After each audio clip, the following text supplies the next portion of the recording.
Most people spend their lives chasing approval, trying to fit in, be liked, stay accepted. But the moment you turn your focus inward, everything changes. You stop begging for validation and start building inner power. When you focus on you, your mind sharpens, your peace deepens, and your clarity becomes unshakable. This is how real leaders are made. Ignore yourself, and you'll stay at the mercy of everyone else's opinion. But own yourself, and nothing can shake you. The strongest minds are built in silence. In just a few moments, you'll understand why the more you focus on yourself, the stronger your mind, your life becomes. When you focus on yourself, you shift from being a passenger in life to becoming its driver. This isn't just a poetic metaphor. It is a fundamental law of achievement. Most people live reactively. They are pulled by distractions, bent by opinions, and steered by the noise of the world. They hand over the steering wheel of their life to circumstance, waiting for approval, waiting for direction, waiting for luck. But there is a rare type of person, someone who makes a decision to turn inward, to focus the lens on their own thoughts, beliefs, and actions. That person begins to shape destiny. The moment you redirect your attention to yourself, something miraculous happens. You start to see not the mask you wear to fit in, not the illusion you've built to please others, but the raw, unfiltered truth, the potential waiting to be activated. You begin to see your patterns, how you respond to pressure, how you talk to yourself, how you treat your own dream. And in seeing those things, you gain what few possess, clarity. Clarity leads to control, and control is the first brick of power. When you control your thoughts, your responses, your energy, you become immune to chaos. You stop absorbing other people's anxiety. You stop reacting to every spark thrown your way. You begin to move with purpose, guided by something stronger than impulse. That, my friend, is when your strength becomes visible. The Bible offers timeless counsel. In Proverbs 4:23, guard your heart with all diligence, for from it flow the springs of life. Your heart, your inner world, is the source from which all things flow. If your inner world is confused, your outer life will be chaotic. If your mind is scattered, your results will be the same. But when your inner world is guarded and focused, your outer world reflects order, power, and peace. Florence Nightingale understood this principle. Born into privilege, she could have remained comfortably silent. Society expected her to host parties, marry well, and remain in the shadows. But she listened inward, not outward. She felt a divine call to serve, and that inward focus gave her the courage to walk into war hospitals, to defy bureaucracy, and to revolutionize medicine. If she had listened to the noise of the world would have remained noisier, sicker, more chaotic. But because she focused inward, she brought healing out. And now it's your turn. You have a destiny that cannot be discovered externally. It must be unlocked from within. The strongest people you admire didn't get there by luck or validation. They turned their focus inward, identified what needed to grow, what needed to die, and what needed to be built. Then they worked, silently, consistently, with fierce intention. So start now. Begin by noticing where your attention goes. Are you always watching others? Are you always reacting? Or are you shaping yourself each day? The world doesn't need another person trying to please the crowd. The world needs you clear, focused, powerful. Your strength begins with your attention. And the moment you direct it inward, you stop being a passenger in life. You take the wheel, drive. To focus on yourself does not mean to be selfish. It means to be strategic. It means you understand that if the foundation is weak, the entire structure will crumble. The world will often call you self-centered for stepping away to rebuild yourself. Let them talk. What they call selfish is, in truth, sacred. For the person who does not take care of their inner world will soon have nothing of substance to offer the outer world. We live in a culture that celebrates the grind and glorifies exhaustion. People wear burnout like a badge of honor. But the truth is simple. You cannot pour from an empty cup. When you are drained, you operate from survival, not vision. You make decisions based on fear instead of faith. But when you focus on nourishing yourself, spiritually, emotionally, mentally, you operate from overflow. Your relationships deepen. Your influence expands. Your energy becomes magnetic because your fountain becomes unshakable. In Philippians 4:13, Paul declares, I can do all things through Christ who strengthens me. Yet that strength is not a magical burst. It is built like steel forged in fire. Your inner power grows through challenge, repetition, and intentionality. Strength is not something you wait to feel. It's something you create by consistent choices. You train your mind. You condition your responses. You refuse to bow to distraction. That is how focus becomes your weapon. George Washington Carver was not handed a throne.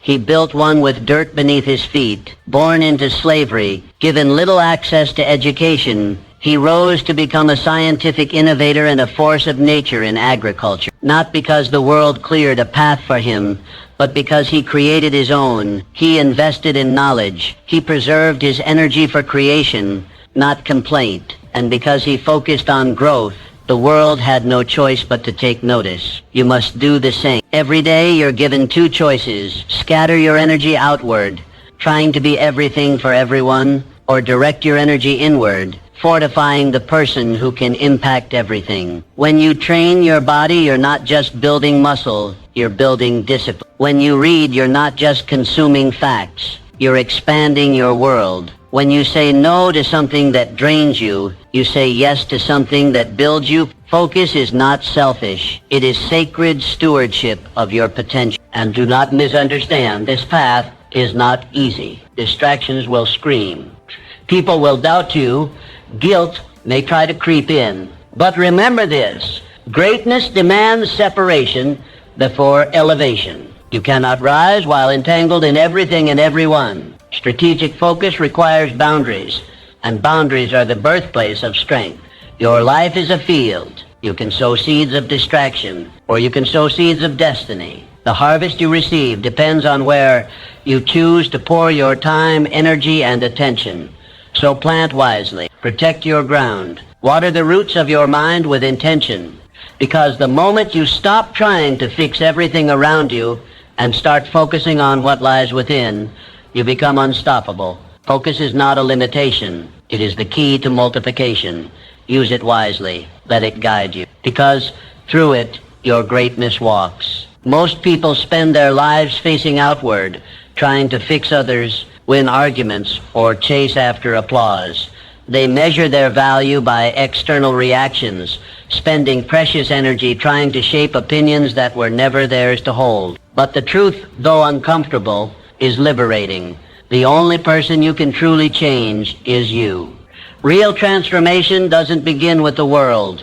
It begins with self-mastery. Imagine standing in the middle of a storm. The winds roar. The rain beats down. You cannot silence the thunder or calm the sky, but you can build a ship, one strong enough to carry you through it. That ship is your mind, and the material it is built from, focus, discipline, inner clarity. You cannot control the chaos outside, but you can conquer the chaos within. Romans 12:2 gives us a blueprint. Do not conform to the pattern of this world, but be transformed by the renewing of your mind. The world's pattern says, react, retaliate, respond to noise with more noise. But transformation demands that you renew daily, intentionally, persistently. You do not drift into clarity. You focus into it. Harriet Tubman is a living testimony to the power of internal mastery. She did not ask for permission. She did not wait for applause. She listened inward. She trusted divine whispers more than public opinion. And because she mastered herself,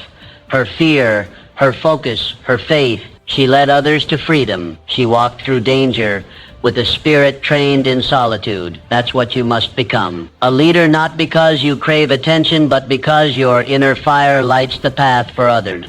You are not battling the world. You are battling the noise within you, the self-doubt, the fear of rejection, the addiction to praise. You must break those chains, and they are chains.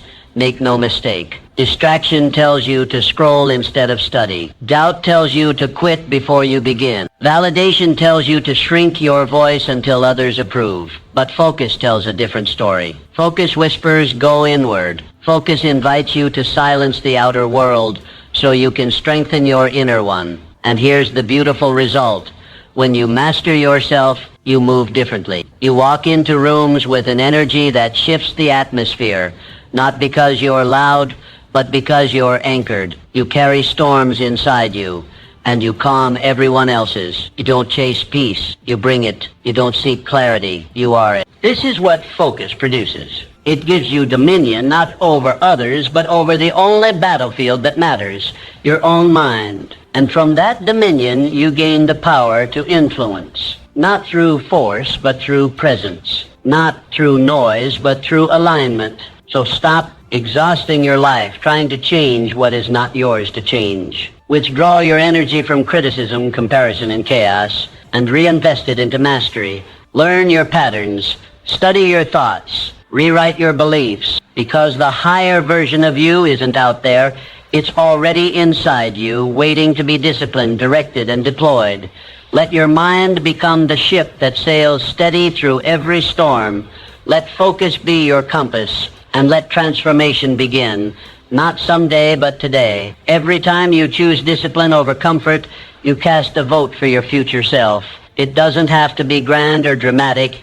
It's the quiet decisions, the 5 a.m. wake up, the salad instead of sugar, the extra hour studying while others sleep, that forge the life you desire. Discipline is not a punishment. It's a passport. Every small act of discipline lays a brick, and while the world may not see what you're building, heaven does. More importantly, you do. The structure is invisible at first, but the stronger it grows, the more unshakable you become. Comfort is seductive. It tells you rest now, skip today, just this once. But the price of comfort today is regret tomorrow. You must build with intention, and when the temptation comes to take the easy path, remember, you're not building for now, you're building for what's next. Your future self is counting on you. Matthew 7:24 speaks of the wise man who built his house upon the rock.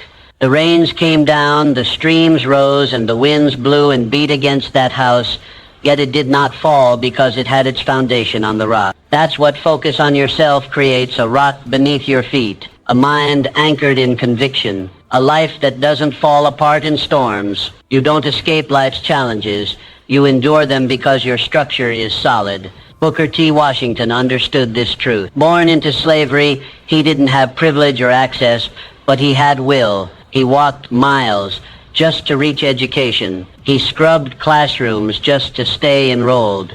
He became a student when others said he shouldn't, and then he became a teacher when others said he couldn't. He didn't wait for the world to change. He built strength in silence, brick by brick, lesson by lesson, sweat by sweat. He didn't need ideal conditions. He needed consistency. And so do you. You don't need the perfect gym, the perfect mentor, the perfect moment.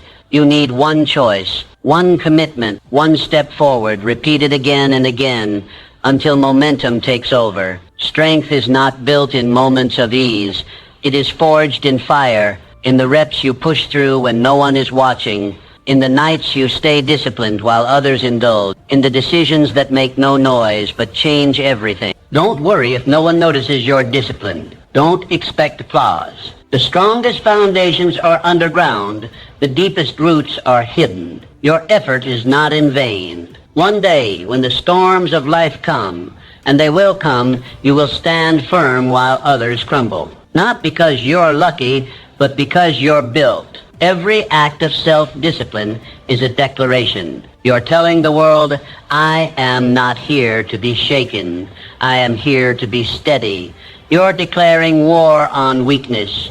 You're declaring love for your future. And every brick matters. So today, choose the hard path, the lonely road, the early alarm, the quiet grind. Because that's where transformation lives. That's where greatness begins. And when the flood comes, when the wind howls, when the world trembles, your house will still be standing. Why? Because you built it right. Silence isn't empty. It's full of answers, but you will never hear them if you keep running from yourself. In this modern world, noise has become the addiction of the anxious. People fear silence because it forces them to listen to their doubts, their regrets, and their unlived dreams. But if you're brave enough to sit in stillness, you'll hear something far more valuable: clarity. The strongest minds are not built in chaos. They're forged in solitude. It is in the quiet that the storm within is calm. The world will try to convince you that success requires hustle every moment, that movement equals progress. But true elevation begins when you learn to pause, not to numb, but to be still and aware. Isaiah 30:15 says, "In quietness and in trust shall be your strength," not in volume, not in speed, in quietness. When you spend time alone, truly alone, you come face to face with the unfiltered truth of who you are. And that moment, though uncomfortable, is the birthplace of growth. Your fears rise, your insecurities echo, but so do your dreams, your values, your purpose. Silence becomes the mirror, and if you dare to look, you'll see the next version of yourself, waiting to be born.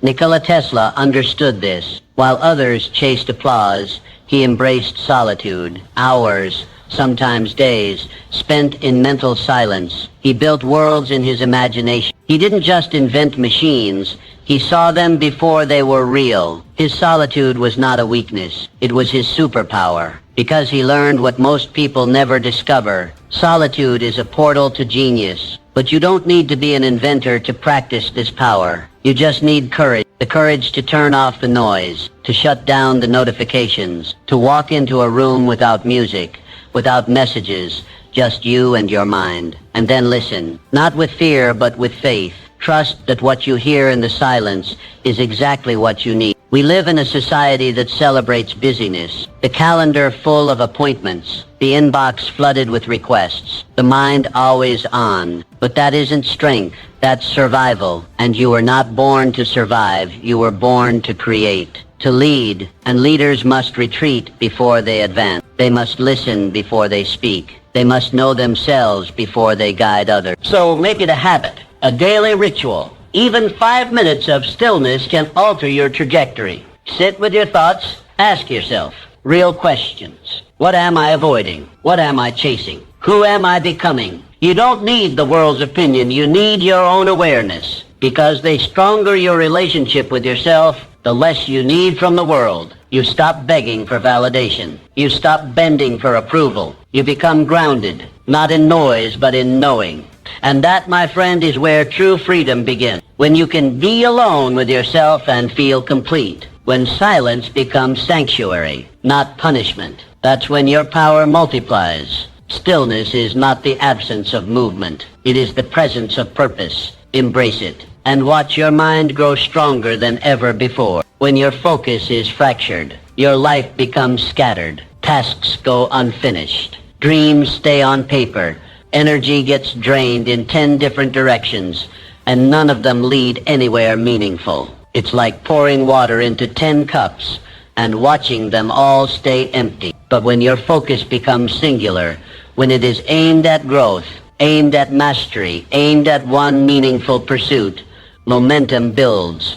And with momentum, power is inevitable, like a river carving a canyon. Consistency in one direction transforms everything. It doesn't happen overnight, but it does happen. The river isn't fast, but it is relentless. And that is what separates the average from the exceptional. Most people dabble. They try a little of this, a little of that. They start businesses, then abandon them. Set goals, then forget them. Begin disciplines, then drop them. The result? A life filled with fragments. Pieces of potential scattered across time. But power is found in completion, not in starting, but in finishing. Not in curiosity, but in commitment. James 1:8 gives us a warning. A double-minded man is unstable in all his ways. The unstable man is not evil. He's simply unfocused. He says yes to too much. He pivots too soon. He abandons the hard path for the easy one. And so his life never stabilizes. Focus brings order. Focus builds strength. When you pick one goal, just one, and chase it with intention, the universe starts to respond. Doors open, resources appear, people take you seriously. Not because you're lucky, but because you're clear. You're not sending mixed signals. You've declared your direction, and direction creates alignment. Thomas Edison didn't revolutionize the world by being interested in everything. He chose one obsession, innovation, and gave it his full attention. Thousands of experiments, countless failure. But because he stayed the course, he didn't just invent the light bulb. He lit the world. That kind of impact isn't reserved for geniuses. It's reserved for the focused.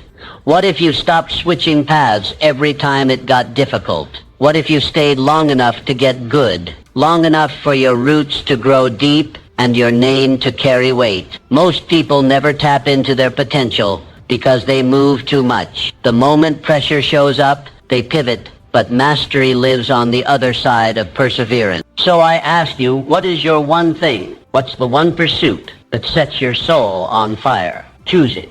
Write it down, then eliminate everything else that doesn't align with it. Cut the distractions. Say no to noise. Invest fully in the path you've chosen. This is what it means to focus on yourself. Not in a scattered way, but in a strategic one. Every day, pour your energy into your mission. Every action should echo your objective. And when doubt comes, return to your decision. You chose this, you're building this, you're finishing this. Because when you focus on yourself with intensity, you move from chaos to clarity. And clarity is more than peace. It's power. It's the soil where results grow, where confidence builds, where transformation begins. Choose your target. Lock in. Stay steady. And watch the world begin to move in your favor. You must learn to protect your focus like a fortress, not with walls of anger or defensiveness, but with discipline, clarity, and unwavering standards. Your attention is your most valuable currency, and not everyone deserves to spend it. Each day, the world will throw demands your way, messages to respond to, arguments to settle, distractions to chase. But here's the truth.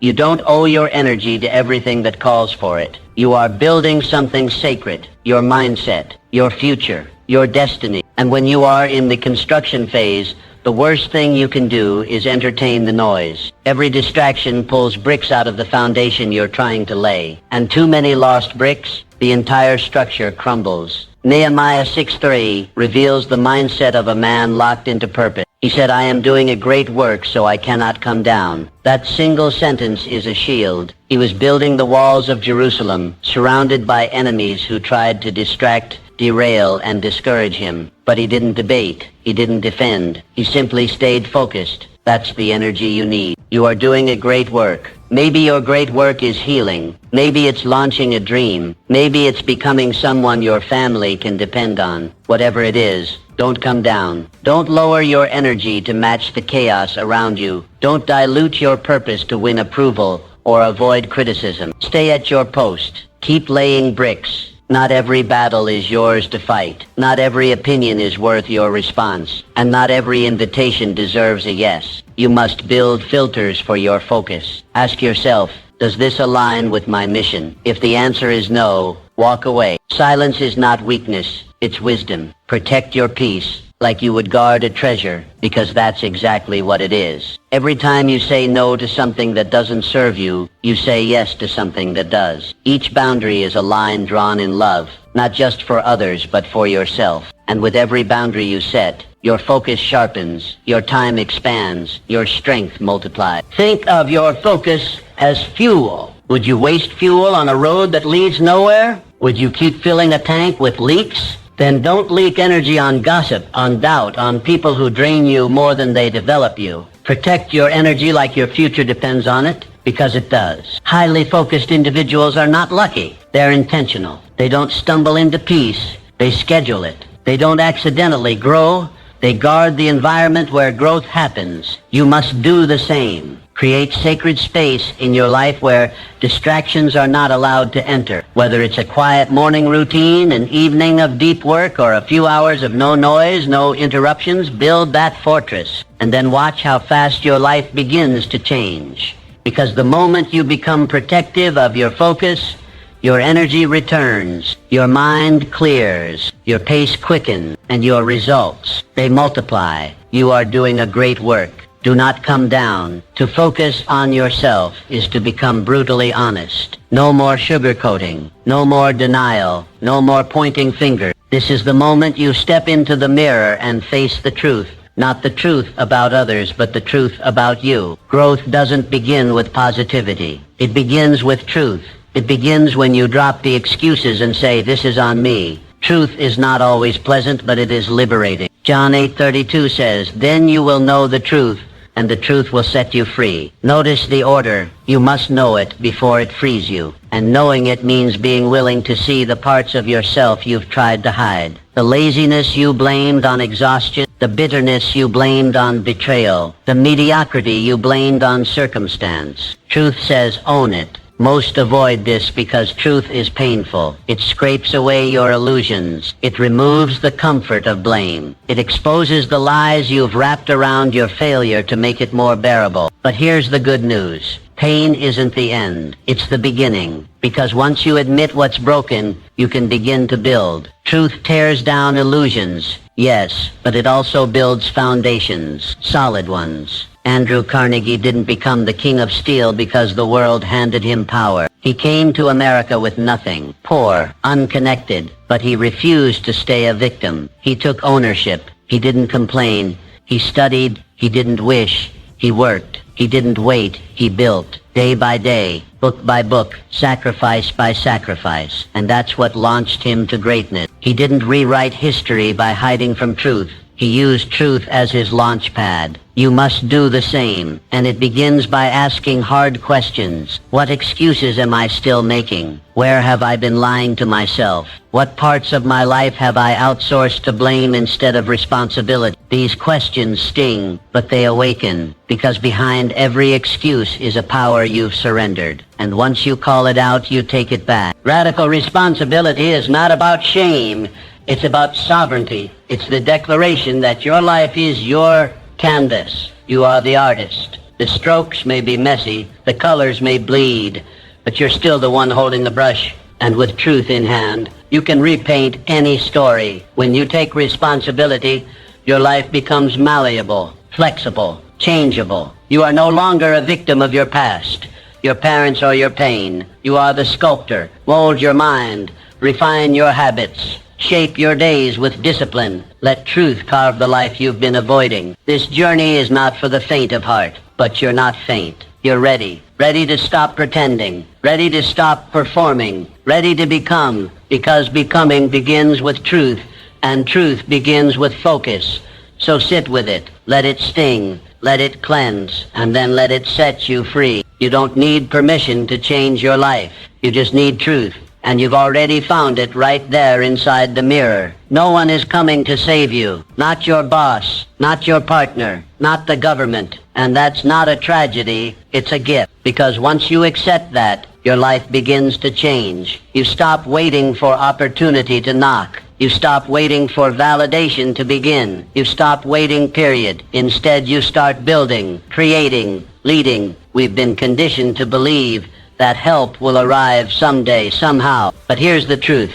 No one's coming. You are the answer to your own prayer. You are the rescue plan. You are the breakthrough you've been hoping for. Psalm 121:1-2 offers this declaration of faith. I lift up my eyes to the mountains. Where does my help come from? My help comes from the Lord. Yes, divine help is real. But notice something powerful. This help is activated by faith in motion. It meets you on the path, not on the couch. It empowers your effort. God won't write your business plan or lift your weights, but he will strengthen you as you do. Faith without movement is fantasy. Madam C.J. Walker, born to parents who had been enslaved, widowed by age 20, a single mother working as a laundress for $1.50 a week. She had every reason to wait for someone to rescue her, but she didn't. She took ownership. She saw a need in the marketplace, hair care products for black women, and turned her pain into a purpose. With no roadmap, no investors, and no guarantees,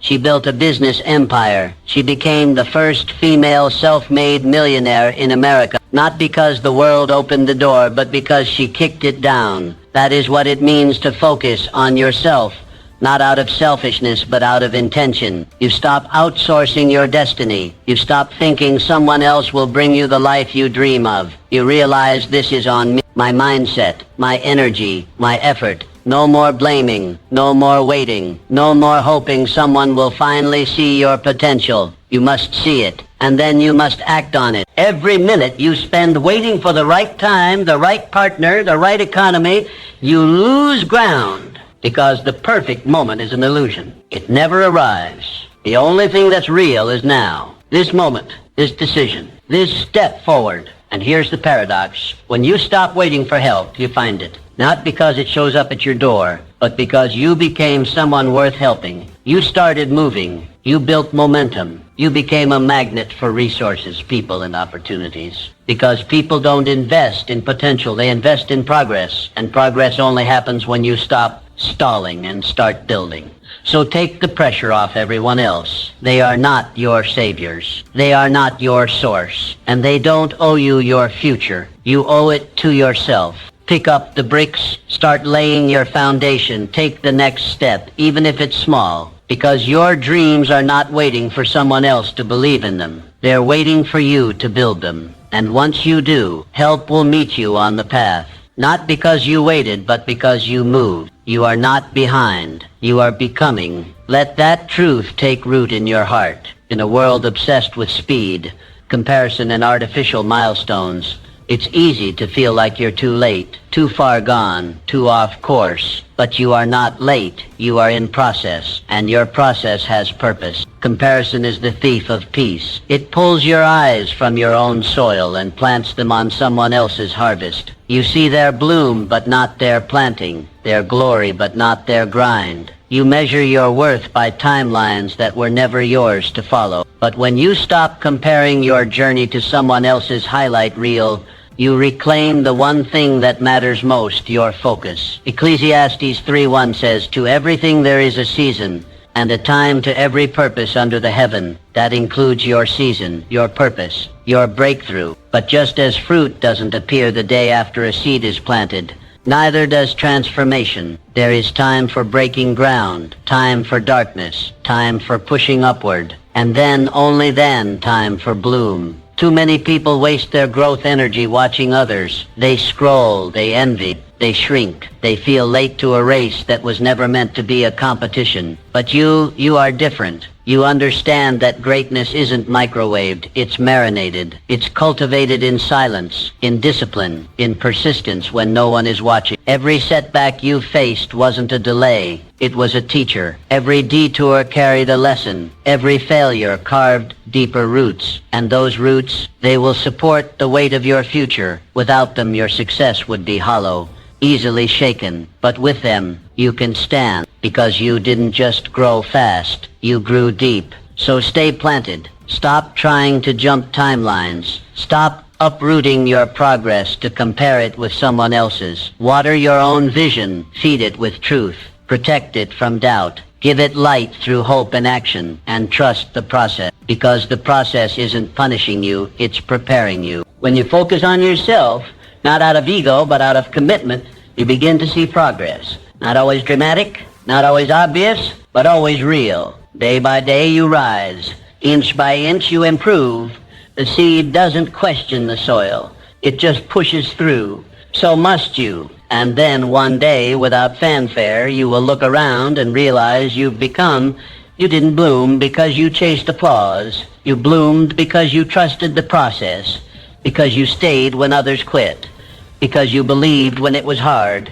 And that kind of bloom, it doesn't fade, it multiplies. So no, you are not behind. You are blooming in perfect timing, in divine alignment. Your only job now is to stay focused on your own ground, to water your soul with discipline, to shield your dreams from comparison, and to trust that what you're building, though unseen, is unfolding exactly as it should. Because when you focus on yourself, you don't just grow, you blossom. Strength begins the moment you decide to stop waiting and start moving. The world conditions you to believe in perfect timing, as if success depends on planets aligning, inspiration striking, or someone finally giving you permission. But the truth is this: perfection is a myth, and waiting is a trap. There will never be a perfect mood, day, or set of circumstances. The people who win in life are not those who feel ready, but those who act anyway. They don't wait for clarity, they create it through motion.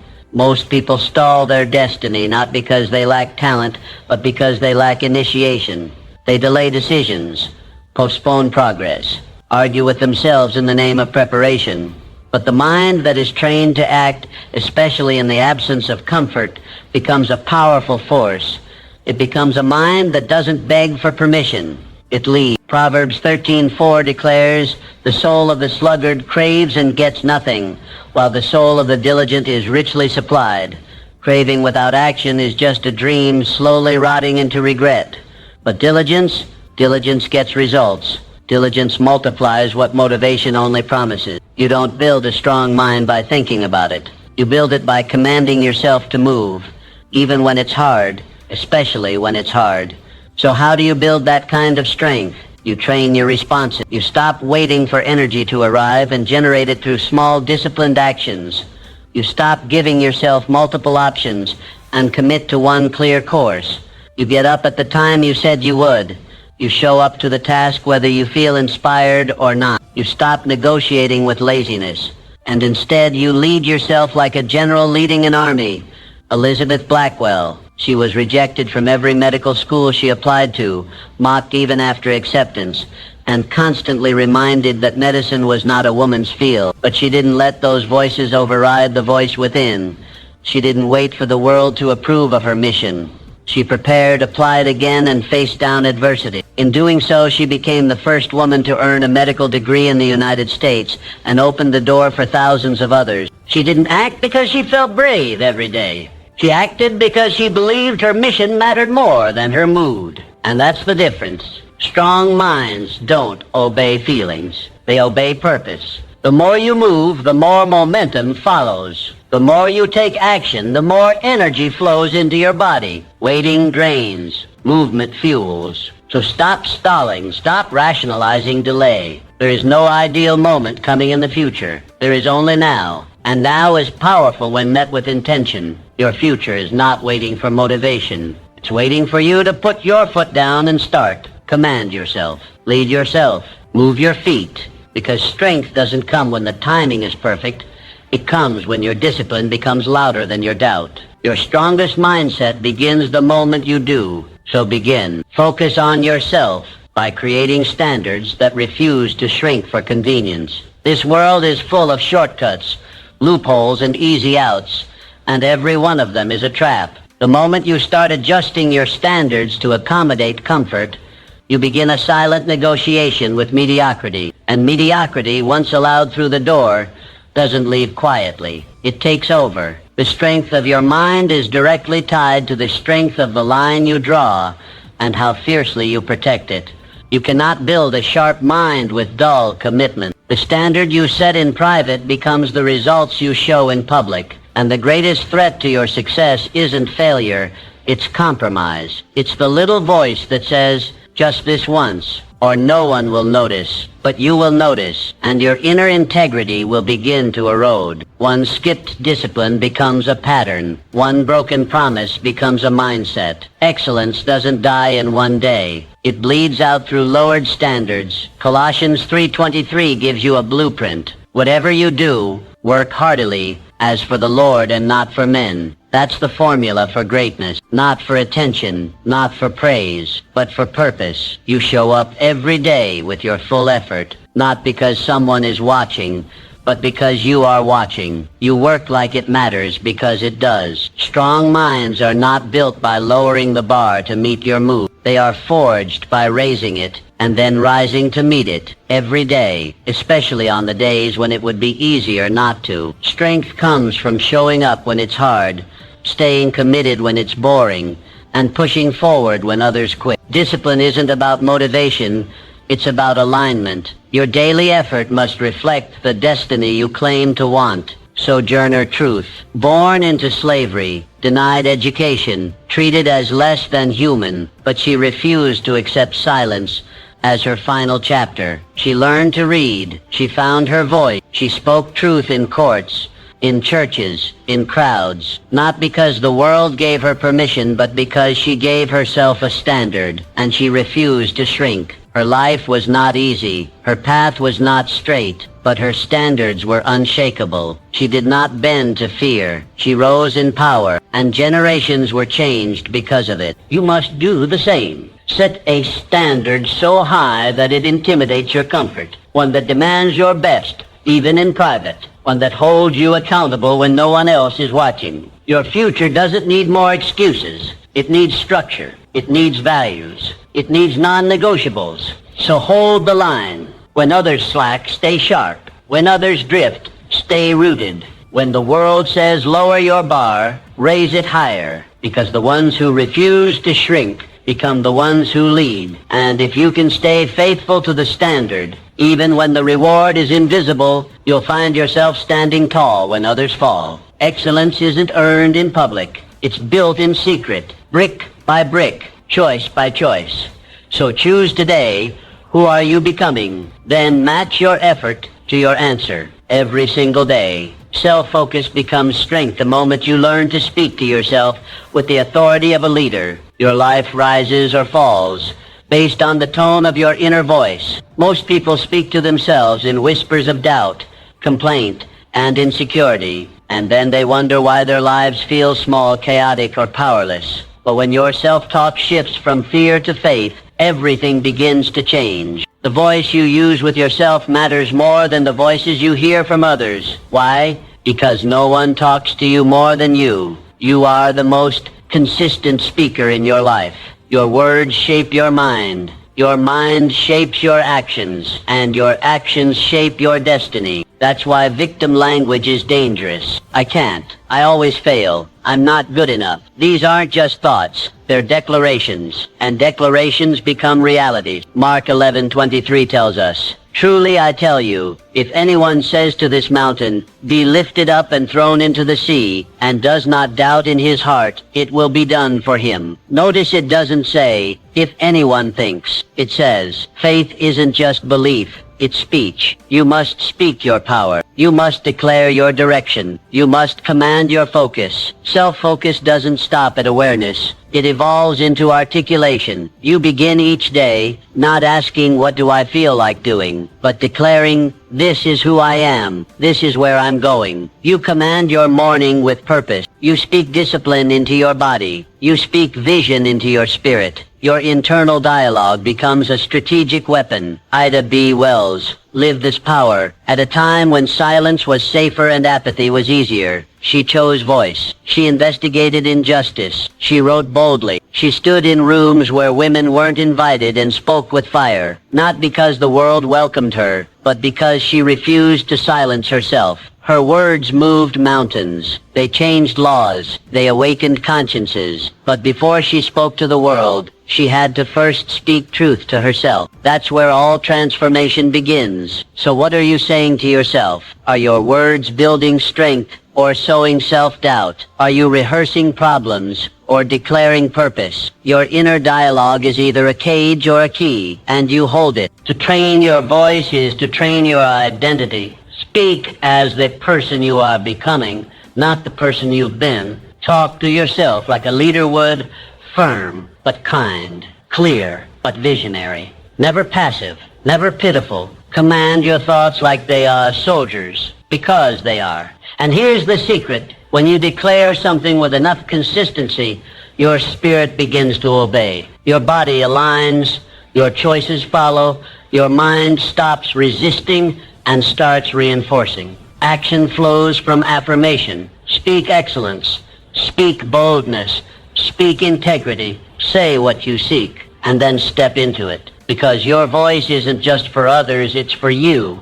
It's the steering wheel of your focus, the volume knob of your belief, and the echo chamber of your destiny. Lead yourself with words that lift. Start speaking like the champion you were born to become. Focusing on yourself means forgiving yourself.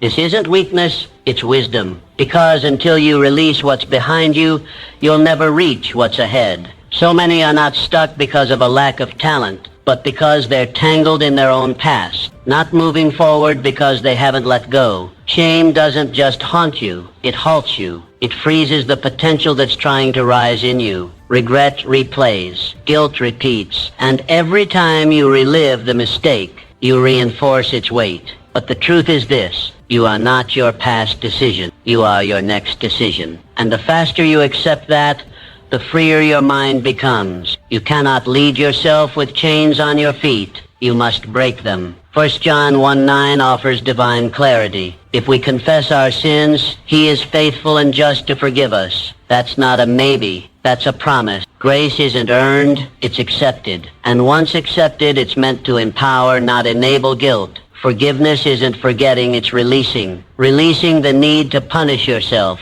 Releasing the habit of replaying failure. Releasing the belief that you are less because of what you did. The strongest minds are not those who have never failed, but those who no longer live in the failure. Those who have chosen to learn from it, grow through it, and rise beyond it. You cannot build your future in the ruins of yesterday. That's why self-forgiveness is not optional. It's foundational. Clara Barton, founder of the Red Cross, when reminded of someone who had wronged her deeply, she famously responded, "I distinctly remember forgetting that." She made a decision, not to erase the past, but to stop reliving it. She didn't let criticism reroute her mission. She stayed focused, and because of that, she changed the world. Imagine if she had chosen shame instead of strength, silence instead of service. We would have lost a legacy. You must do the same. Stop keeping records of your mistakes like trophies. Stop making your past the anchor to your present. You are not your worst moment. You are what you do next. That's where your power lives. To forgive yourself is to lead yourself. It's to say, yes, I fell, but I've also risen. It's choosing to put your energy into correction, not condemnation. Learn from it, apologize if needed, repent with sincerity, and then release it. There is no growth in guilt. There is only stagnation. And understand this: the faster your mind lets go, the stronger it becomes. The longer you carry what no longer serves you, the more it weighs you down. Mental strength is not just about endurance. It's about release, about knowing when to drop the baggage and move. You can't build the future you desire while living in yesterday's ruins. You were never meant to stay in your lowest chapter. You were meant to rise, to rebuild, to rewrite. And to do that, you must forgive. Speak grace to yourself. Lead yourself with mercy. And when the voice of shame whispers, remind it, that's not who I am anymore. Because the moment you release what's behind you, your future opens wide before you. And you, my friend, are finally free to walk into it. A focused mind does not beg for clarity. It builds it through vision. You don't wait to see where life takes you. You decide where you're going. Without vision, you become a drifter. You move through life responding to noise instead of purpose. You follow whoever shouts the loudest. But true strength, true focus comes when you choose a direction and commit to it with everything you have. Vision is not about what you see with your eyes. It's what you see within. And once that picture is clear, everything else begins to align. Your energy follows it. Your habits bend toward it. Your time gets reorganized by it. The clearer the vision, the fewer the distractions. When you know where you're going, detours lose their appeal. Habakkuk 2:2 gives a timeless instruction. Write the vision, make it plain, so he may run who reads it. Vision activates movement. You don't need more motivation. You need direction. And once direction is clear, movement becomes natural. But clarity isn't a gift. It's a decision. You build it by asking the right questions. What do I want to create? Who do I want to become? What does success look like for me? The process begins by naming your vision. Define it. Don't just say, I want more. More of what? Don't just say, I want success. What does that mean to you? Be specific. Paint it in color. Put it in writing. Then read it every day until it becomes your compass. Because a clear vision is a steady rudder in every storm. Mary McLeod Bethune. She started with $1.50 and a dream that others laughed at. A school for young black girls at a time when society said they didn't need one. But she saw what wasn't visible. She believed in what wasn't yet real. And because she held on to that vision, she didn't just open a school. She laid the foundation for what would become a university. Her clarity gave birth to progress. She wasn't led by trends. She was led by vision. That same power lives in you, but it won't activate until you define it. The mind cannot chase a fog. It needs form. Vision gives your mind something to work with. And once it locks in, your habits begin to obey. You wake up with purpose. You move with urgency. You make decisions with confidence because they're filtered through a destination. Without vision, you'll settle for what's convenient. With vision, you fight for what's meaningful. Vision doesn't make the journey easier, but it makes it worth it. It's what keeps you walking when the path gets steep. It's what keeps you focused when the world offers shortcuts. So write the vision, make it plain, not just in your journal, but in your life, in your schedule, in your conversations, in your daily discipline. Let it guide your day and govern your decisions. Speak it, live it, build it, because clarity is not something you wait for, it's something you create. And when you do, your mind stops spinning and starts running towards something real, towards something great. The more you focus on yourself, the more you detach from outcomes you cannot control. Life is full of variables, timelines that shift, results that delay, people who disappoint. And when your peace depends on outcomes, you become a prisoner to the unpredictable. But when your peace is rooted in preparation, you find strength even in the storm. You can't control the weather, but you can build a ship that sails through it. This shift is critical. Most people exhaust their energy trying to predict or manipulate the future. They ask, when will it happen? How will it happen? And the more they fixate, the more they lose momentum. But peace is not found in answers. It's found in action. You build peace like you build muscle, one focused repetition at a time. Matthew 6:34 offers a profound reminder. Do not worry about tomorrow. Each day has enough trouble of its own. Worry does not prevent the storm. It simply weakens your ability to face it. Your job is not to control tomorrow. Your job is to master today. That's where your power lives, in your habits, in your mindset, in your preparation. So what does that look like? It means waking up with purpose, even when results are uncertain. It means building skill, even if recognition is delayed. It means controlling what you can, your effort, your discipline, your learning, while releasing what you can't. The more you pour into what's yours to steward, the less attached you become to what's out of reach. Helen Keller is a testament to this truth. Born deaf and blind, she had every reason to quit, every justification to live in limitation, but she didn't waste time predicting what her life could or couldn't become. She focused on what she had. She trained, she read, she wrote, she practiced relentlessly. And through that focus, she didn't just achieve success, she shattered the world's definition of what was possible. She didn't wait for perfect clarity. She created progress with imperfect tools. Her life reminds us, you don't need perfect conditions to build a legacy. You need focus. You need faith.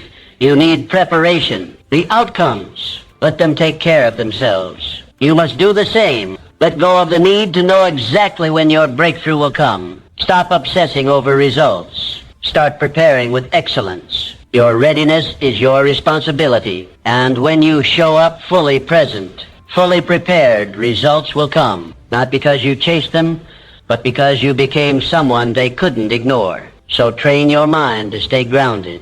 When the future feels uncertain, go deeper into the present. Anchor yourself in today's task. Prepare like it already belongs to you. Let your actions speak louder than your anxiety. Let your work ethic silence the questions. Detach from the outcome. Attach to the process. And watch how peace starts replacing panic. Watch how strength replaces stress. The storm will come. But if your ship is ready, you won't just survive, you'll sail. You don't need to predict the waves. You just need to master the helm. Focus, prepare, and let results chase you. Discipline multiplies when you surround yourself with order. It doesn't start in your calendar. It starts in your space. Because what surrounds you begins to shape you. If your environment is loud, cluttered, disorganized, don't be surprised if your thoughts are too. Chaos outside invites chaos inside. But when you take control of your surroundings, you take control of your focus. There's a silent connection between the order of your environment and the sharpness of your mind. When your desk is clear, your decisions become clearer. When your schedule is structured, your energy flows with direction. 1 Corinthians 14:40 gives a timeless instruction: let all things be done decently and in order. It's not just a verse for church, it's a blueprint for a life of excellence. Disorder distracts. Disorder drains. But when everything around you is arranged with purpose, your mind stops wasting energy on confusion and starts using it for creation. You move faster. You think better. You respond with intention. How do you create this kind of order? You start small. Clean your space. Every item in its place. Declutter the unnecessary. Keep only what fuels your mission. Then organize your priorities. Not everything is urgent. Not everything deserves a yes. Rank your responsibilities by alignment with your purpose. Finally, schedule your excellence. Greatness doesn't happen spontaneously. It happens when excellence becomes an appointment you keep, not a mood you chase. Block time for focused work. Protect your mornings, respect your rest. Order isn't restriction, it's liberation. It frees your mind from decision fatigue. It releases your focus from chaos. Wilma Rudolph lived this truth. Born prematurely and diagnosed with polio, she had every reason to believe the future would be small and limited. But she didn't let her external conditions dictate her internal discipline. She trained with structure, recovered with routine, practiced with precision. Her environment wasn't perfect, but her preparation was. And because of it, she became the fastest woman in the world. Wilma didn't win with talent alone. She won with order. Her daily rhythm was built around improvement. Every move she made aligned with her goal. And when race day came, she wasn't hoping, she was ready. That's what order gives you, readiness. You don't fear the opportunity. You face it with calm confidence. The same is true for you. You may not control every circumstance, but you do control the atmosphere you build around you. You can choose what stays and what goes. You can decide whether your environment lifts your focus or limits it. So, build a space where discipline can breathe, where goals are visible, where energy isn't spent finding things or fixing distractions, but focused on executing your mission. Create surroundings that remind you who you are and where you're going. Because when your world reflects intention, your mind becomes a weapon of purpose. You think with clarity. You move with speed. You act with precision. And you rise because discipline isn't just in your actions. It's in your atmosphere. Clean it. Organize it. Structure it. Then watch how everything around you starts reflecting the power already inside you. Focus on yourself by creating rituals that rewire your identity. The truth is simple and inescapable. You are not your intentions. You are your repetition. Most people try to change their lives by changing their goals. But goals don't shape you. Habits do. Every action you repeat becomes a thread in the fabric of who you are. And over time, those threads form an identity. This is why rituals matter. They aren't just routines. They are statements. Every time you wake up early, every time you crack open a book, every time you pause to reflect, you're declaring, this is who I am becoming. You're training your brain, shaping your character, and setting your standards. What you do daily is what you believe inwardly. And what you believe inwardly becomes the life you live outwardly. Galatians 6:7 reminds us, a man reaps what he sows. It doesn't say wants or wishes. It says sows. That means what you plant through repeated action is what you harvest later. Sow effort, reap strength. Sow discipline, reap mastery. Sow laziness, reap regret. The future is not something you stumble into. It's something you sow into every single day. You don't need more motivation. You need stronger rituals, habits that anchor you in progress, practices that pull you forward when emotions try to pull you back. And these rituals don't have to be dramatic. Small steps done consistently become the staircase to your highest self. Juliette Gordon-Low understood this. She didn't wake up extraordinary. She became it. She took a small gathering of girls and transformed it into the Girl Scouts, an organization that has impacted millions. How? Through structure, through rituals of learning, leadership, and service. She sowed vision into the lives of young women through repeated, meaningful action. She didn't just talk about growth. She organized it. You must do the same. Build your day around who you want to become. Wake up early, not to prove a point, but to win the morning. Read deeply, not to pass time, but to sharpen thought. Reflect honestly, not to dwell on failure, but to gather wisdom. These rituals become your rope, and that rope pulls your dreams from the clouds of intention into the soil of reality. When you skip your rituals, you lose traction. You spin in cycles of wishful thinking and self-doubt.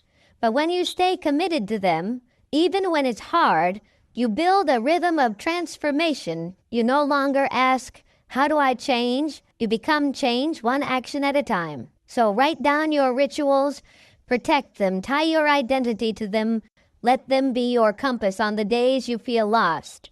Because when your life is anchored to intentional habits, even your worst day moves you forward.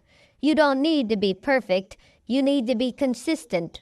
Identity is not found, it's forged through fire, through focus, through ritual. Start planting, start pulling, and soon you'll find yourself becoming the person your dreams have been waiting on. The more you focus inward, the less approval you need outward. This is not arrogance, it's alignment. Because once you know who you are, you stop negotiating your worth in rooms that can't recognize it. Most people dim their light to make others comfortable. They shrink their truth.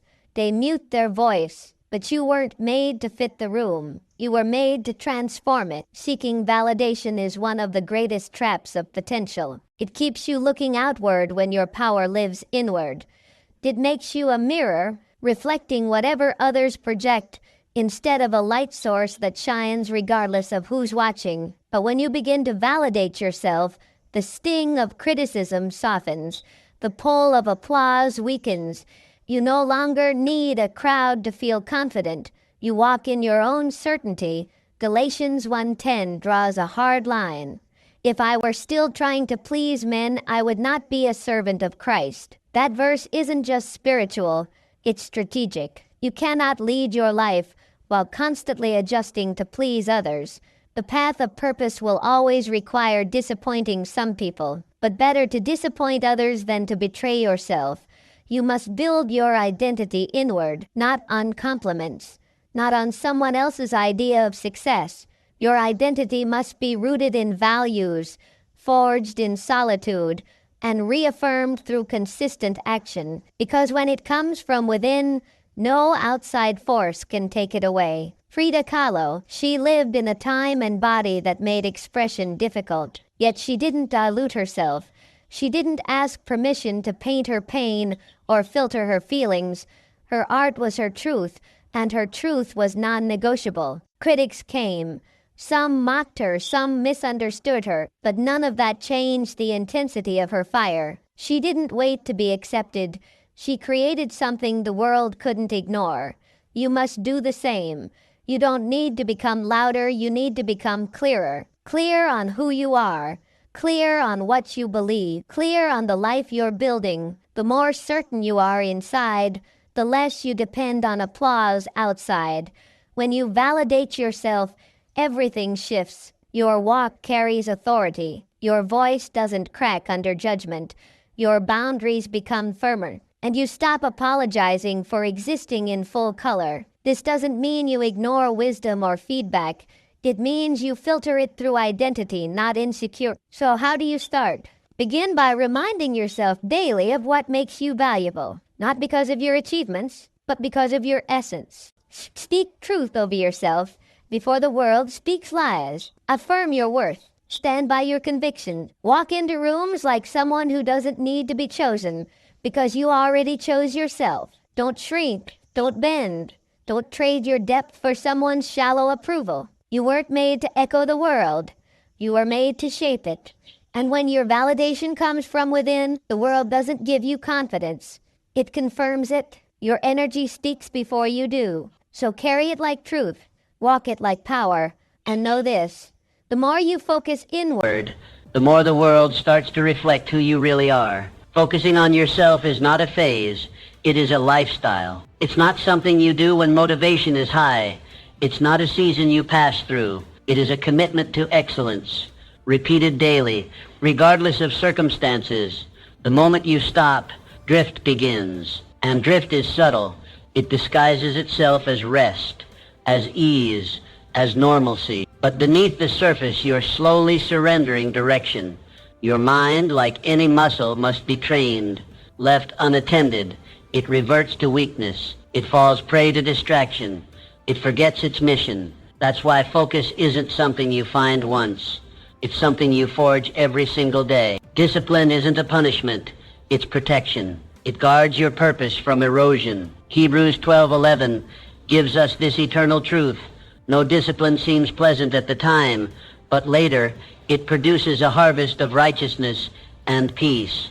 The harvest doesn't come immediately. It doesn't arrive with applause, but it comes to those who persist, to those who build even when it feels like nothing's changing, to those who sharpen their mind while others sleep. You're not just chasing success, you're shaping a legacy.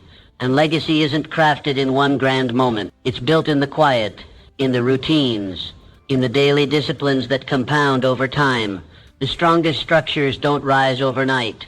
They are anchored deep, reinforced by habit, and elevated by consistency. Wilbur and Orville Wright are prime examples. They weren't born with wings. They earned them through years of trial, repeated crashes, endless setbacks. They didn't stumble into flight. They disciplined themselves into it. Each failure taught them. Each attempt refined them. While the world doubted, they built. While critics mocked, they studied. And because they chose focus as a lifestyle, they achieved the impossible. You must do the same. Discipline cannot be a mood. It must be a method, a code, a system you live by whether you feel like it or not. Build daily, not just when it's convenient. Think sharply, even when your mind wants to wander. Live intentionally, even when routine tries to lull you into apathy. Set your alarm with purpose. Start your day with clarity. Attack your tasks like they matter because they do. Every choice is a seed. Every action is a brick. And the stronger your focus, the greater the structure you build. Your future doesn't need more intensity. It needs more consistency. The occasional sprint doesn't beat the steady marathoner. Success doesn't ask who ran hardest. It asks who lasted longest. And the ones who last are those who made discipline their companion, not their occasional guest. So keep your eyes on the mission when distraction calls. Remember your vision. When fatigue whispers, remember your why. When temptation offers shortcuts, remember your standard. And never let the noise shake your discipline. The world will try to lure you into passivity, but you weren't made to drift. You were made to drive. Every day, every habit, every mindset adjustment, it all adds up. Focus isn't a tool, it's a lifestyle. Choose it, live it, repeat it, until the future you're building becomes the life you're living.